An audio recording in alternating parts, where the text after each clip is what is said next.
Hello, আমি মামুনি। তোমাদের চায়ের আড্ডায় আমি থাকছি। গল্পে গল্পে জমজমাট। আমি ব্লক অপারেটর মানে ছিলাম, এখন আর করি না। ব্লকের যাবতীয় ফর্ম ফিল আপ আমরা করতাম। আমাদের গ্রুপে টোটাল 11 জন কাজ করতাম। আমরা 2জন মেয়ে, 9জন ছেলে। আমি সবার থেকে বড়, সবাই আমায় দিদি বলেই ডাকতো। সেই দিনগুলো খুব মিস করি। 7 বছর কাজ করেছি ব্লকে। সারাদিন কাজে ব্যস্ত, দুপুরে ব্রেক নেওয়া, একসাথে টিফিন খাওয়া আর গল্প। সত্যি দিনগুলো খুব স্মরণীয়। যেই দিনগুলো একবার চলে যায় সেই দিন আর ঘুরিয়ে আসে না। তবে আমি এখন অন্য কাজে ব্যস্ত হই। মাস 6 ধরে আর ব্লকে যাই না। আজ থেকে প্রায় বছর 2 আগে এক ঘটনা ঘটেছিল আমার চোখের সামনে। সেদিন একটু লেট করে গিয়েছিলাম ব্লকে। লেট হওয়ায় আমার কাজগুলো অনেকটাই জমা হয়েছিল। কম্পিউটার অন করলাম 12:30টায়। কাজ শুরু হলো। চাইল্ড রেজিস্টারের কাজ চলছিল। এন্ট্রি শুরু হলো। মন দিয়ে কাজ করছিলাম সবাই একসাথে। কাজের প্রচুর প্রেশার। স্যারেরা যেন মাথার উপরে দাঁড়িয়ে আছে। কারো মুখে কোনো কথা নেই, শুধু কিবোর্ডের টাইপিংয়ের শব্দ। আমাদের এন্ট্রির ঘরটা ছিল 3 তলায়, খুব নিরিবিলি। পুরনো বিল্ডিংয়ের 3 তলায়। যাই হোক, হট করে শুনলাম দরজা বন্ধ করার আওয়াজ। দরজাটা বেশ জোরে বন্ধ করার শব্দ। সবার হাত বন্ধ হয়ে গেল। ঘাড় ঘুরিয়ে সবাই তাকিয়ে দেখলাম 2টো মেয়ে দরজা বন্ধ করে দরজা ঠেস দিয়ে দাঁড়িয়ে আছে। হাঁপাচ্ছে খুব। দেখে মনে হলো খুব ভয় পেয়েছে। রুদ্র মেয়েটিকে দেখে দাঁড়িয়ে পড়ল।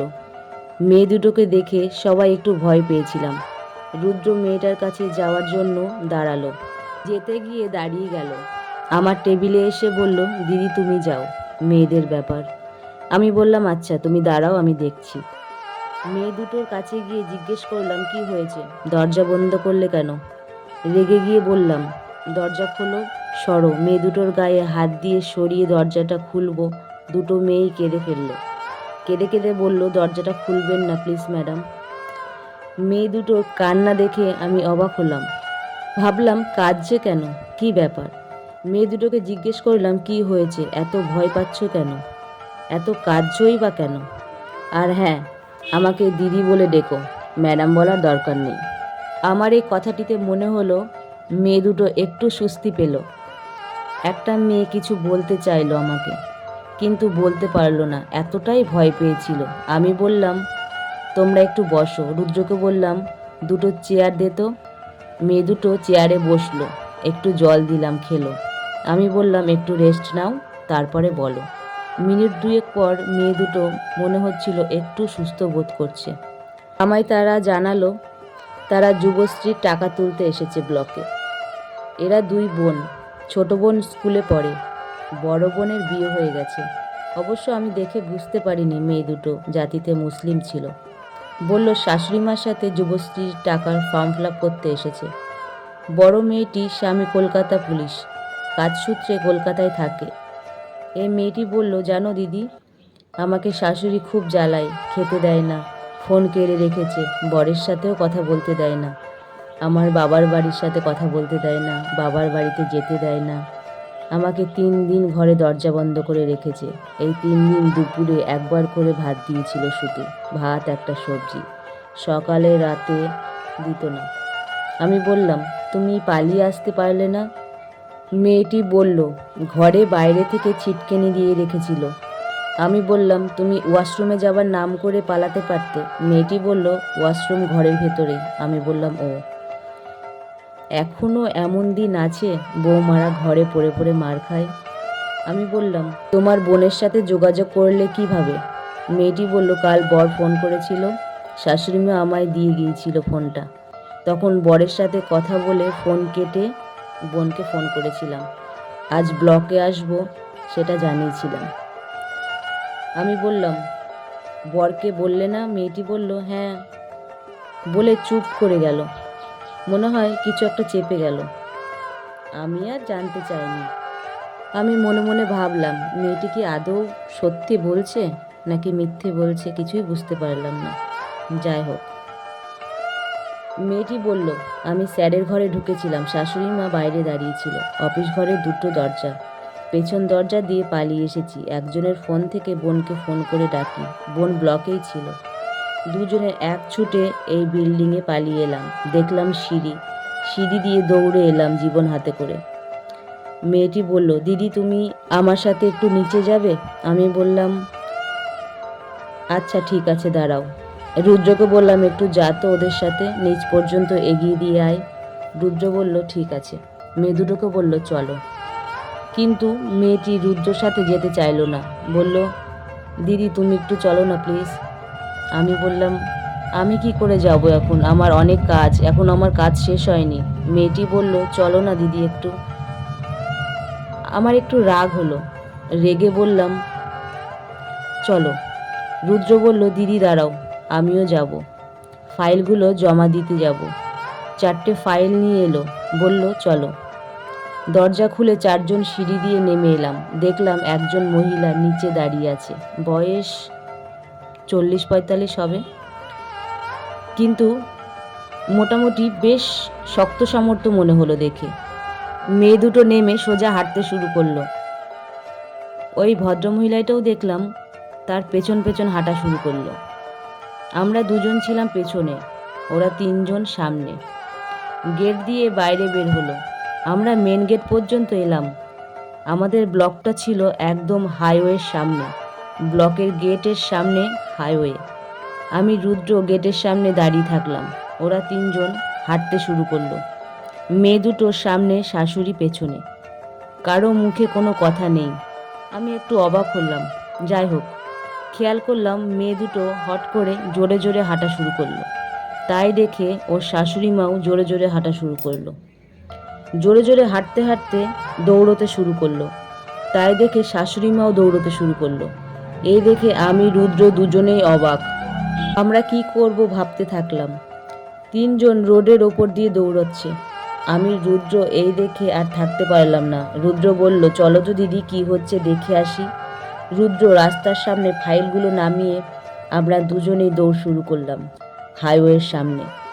5জন পরপর দৌড়াচ্ছি একে অপরকে ধরার চেষ্টায়। হাইওয়েতে কত গাড়ি ঘোড়া, কত মানুষজন, সবাই তাকিয়ে দেখছে। অবশ্য দেখারই কথা, এভাবে সবাই দৌড়াচ্ছে কেন? ব্যাপারটা সত্যি অদ্ভুত। দেখলাম একটা টোটোতে মেয়ে দুটো উঠে পড়লো। টোটোটা তাড়াতাড়ি ছেড়ে দিল, কিন্তু ওই ভদ্রমহিলাটি দৌড়ে টোটোটাকে থামিয়ে দিল। হাত দিয়ে টেনে ধরল টোটোটাকে। বয়স্ক মহিলাটি চড়ে বসলো টোটোতে। আমি রুদ্র একটু পেছনে ছিলাম। দৌড়তে দৌড়তে এগুলো খেয়াল করলাম। কিছু নিয়ে কথা কাটাকাটি চলছিল। আমি রুদ্র টোটোর সামনে গেলাম।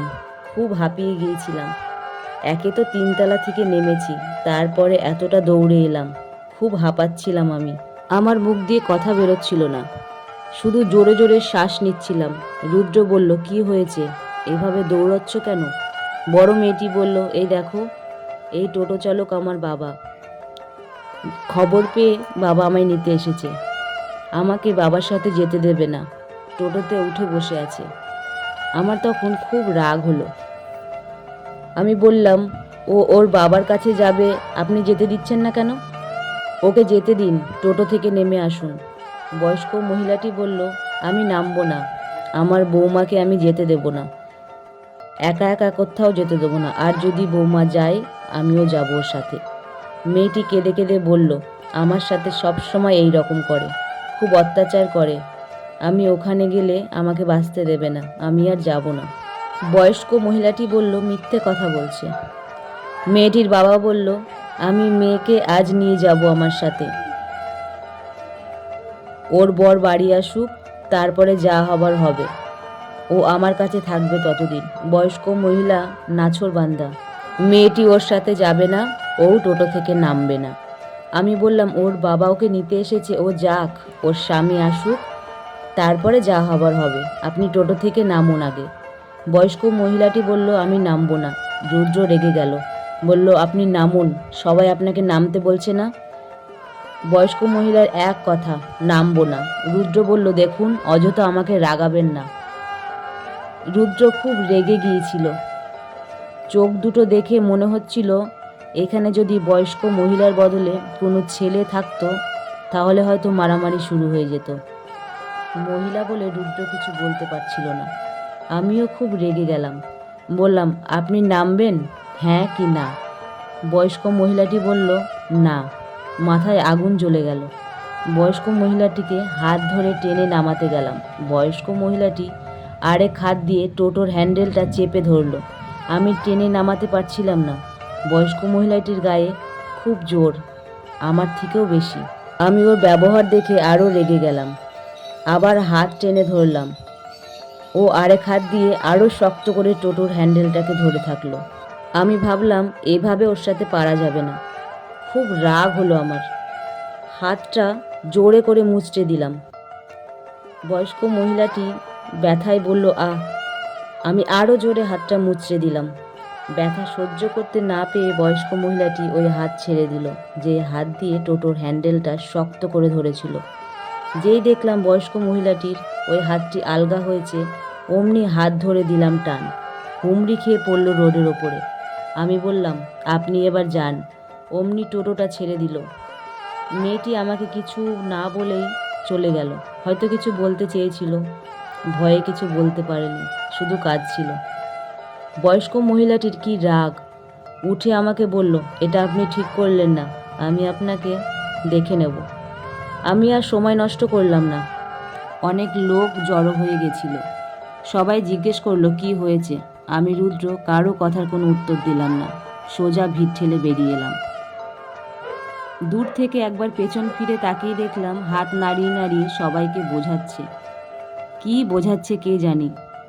অবশ্য বোঝানোর সময় হাতটা আমার দিকেই ছিল। যাই হোক, এই ঘটনাটি আমি ভেবেছিলাম ভিডিও স্যারকে জানাবো। যখন 3তলা থেকে নামছিলাম তখন ভাবলাম, কিন্তু রাস্তায় এমন একটা ঘটনা ঘটে যাবে আমার জানা ছিল না। ঘটনাটি এত ফাস্ট ঘটেছিল, কাউকে কিচ্ছু জানাতে পারিনি। সেদিন আমি একা ছিলাম। আমার সাথে যে মেয়েটি কাজ করে সে আসেনি, তার ফার্স্ট সেমিস্টারের এক্সাম ছিল। আমাকে পুরো ব্যাপারটা একাই দেখতে হলো। এই ঘটনাটি এত ফাস্ট ঘটেছিল যে সময় পাইনি কাউকে কিছু বলার। আমি এই ঘটনাটি স্যারেদের জানাতে চাইলাম, কিন্তু রুদ্র বলল, থাক, সব মিটেই তো গেল, আর কিচ্ছু হবে না, আর কাউকে কিচ্ছু জানাতে হবে না, অযথা জল ঘোলা করে লাভ নেই। আমি বললাম, ঠিক আছে। পরবর্তীকালে এই ঘটনা নিয়ে আর কিছু হয়নি। তাদের আমি আর কোনোদিনও ব্লকে দেখিনি। তাদের বাড়ি কোথায় আমি তাও জানি না। যাই হোক, এটাই ঘটনা। আদৌ এই ঘটনাটা মেয়েটাই সত্যি বলল না বয়স্ক মহিলাটি সত্যি বলল আমার আজও অজানা। কিন্তু সেই সময় সেই পরিস্থিতিতে আমার মনে হয়েছে যে মেয়েটাকে সাহায্য করা আমার দরকার, তাই আমি করেছি। যাই হোক, আমার গল্প যদি তোমাদের ভালো লেগে থাকে অবশ্যই চ্যানেলটি সাবস্ক্রাইব করবে, নোটিফিকেশানটি অন রাখবে। ভালো লাগলে অবশ্যই লাইক, কমেন্ট, শেয়ার। সবাই ভালো থাকবে, সবাই সুস্থ থাকবে। টাটা।